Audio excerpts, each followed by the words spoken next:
अब तक जांच एजेंसी से बचते आ रहे अभिषेक बनर्जी कायदे से शिक्षक भर्ती घोटाला मामले में फंस गए हैं। हालांकि इस बात की आशंका पहले से ही थी कि अकेले पार्थ चटर्जी ही इतने बड़े घोटाले को अंजाम नहीं दे सकता, और इस बात की भी कि इतने बड़े घोटाले की जानकारी ममता बनर्जी के परिवार के पास न हो। कोयला घोटाला मामले में पहले से ही जांच एजेंसियां अभिषेक बनर्जी की पत्नी रुजिरा बनर्जी से पूछताछ कर रही हैं, और अब शिक्षक भर्ती घोटाला मामले में ईडी ने पहली बार खुलकर अभिषेक बनर्जी का नाम लिया। इसके बाद बंगाल ही नहीं, देश की सियासत भी गर्मा गई, क्योंकि जिस विपक्षी गठबंधन की ताबड़तोड़ बैठकें हो रही हैं, उस पर इस घटना का असर पड़ना तय है। ईडी ने अपनी प्रेस रिलीज में अभिषेक बनर्जी का भी नाम लिखा है। स्कूल भर्ती घोटाले के मुख्य संदिग्ध सुजय कृष्ण भद्र के खिलाफ सबूत इकट्ठा करने के लिए ईडी द्वारा leaps and Bounds Private Limited के कार्यालयों और उसकी संपत्तियों पर बैक टू बैक छापेमारी की गई। इसके बाद वेबसाइट के जरिए प्रेस विज्ञप्ति जारी की गई। ये छापेमारी अभिषेक बनर्जी के अमेरिका से कोलकाता लौटने के एक दिन बाद हुई। अभिषेक बनर्जी अपनी बाईं आंख का इलाज कराने के लिए अमेरिका गए हुए थे।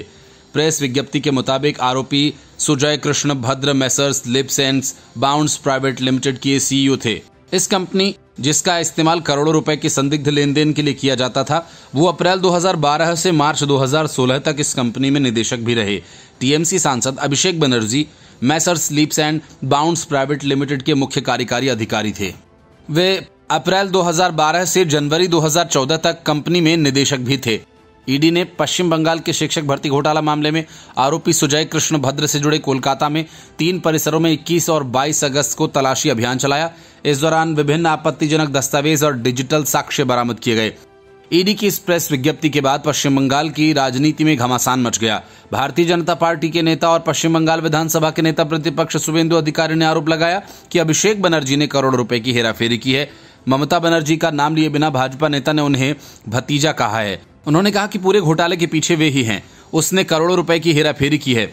जांच एजेंसी से बच नहीं सकता। सब कुछ जल्द ही सामने आ जाएगा। टीएमसी के राज्यसभा सदस्य शांतनु सेन ने ईडी और सीबीआई पर शुभेंदु अधिकारी को बचाने का आरोप लगाते हुए उनके आरोपों का जवाब दिया। सेन ने कहा कि ईडी को शुभेंदु अधिकारी से तुरंत पूछताछ करनी चाहिए। 2014 में शारदा चिटफंड घोटाला मामले में सीबीआई की एफआईआर में उन्हें एक संदिग्ध के रूप में शामिल किया गया था। सुप्रीम कोर्ट के आदेश के बाद 2014 में सीबीआई ने शारदा जांच शुरू की थी। शुभेंदु अधिकारी उस वक्त टीएमसी में थे। ईडी ने कहा कि नौकरी घोटाला मामले में अब तक जब्त और कुर्की की गई नकदी और संपत्ति का मूल्य 126 करोड़ 70 लाख। इस साल 30 मई को गिरफ्तार किए गए भद्रा अभी न्यायिक हिरासत में है। उनके खिलाफ ईडी ने 28 जुलाई को कोलकाता की एक अदालत में आरोप पत्र दायर किया था। उन्होंने कहा था कि अभिषेक बनर्जी मेरे बॉस हैं। मैं उनकी कंपनी लीप्स एंड बाउंड्स के लिए काम करता हूं। अभिषेक बनर्जी को कोई छू नहीं सकता, इसलिए एजेंसीज अन्य लोगों को निशाना बना रही हैं। इससे कोई मदद नहीं मिलेगी। Bureau report, news of India.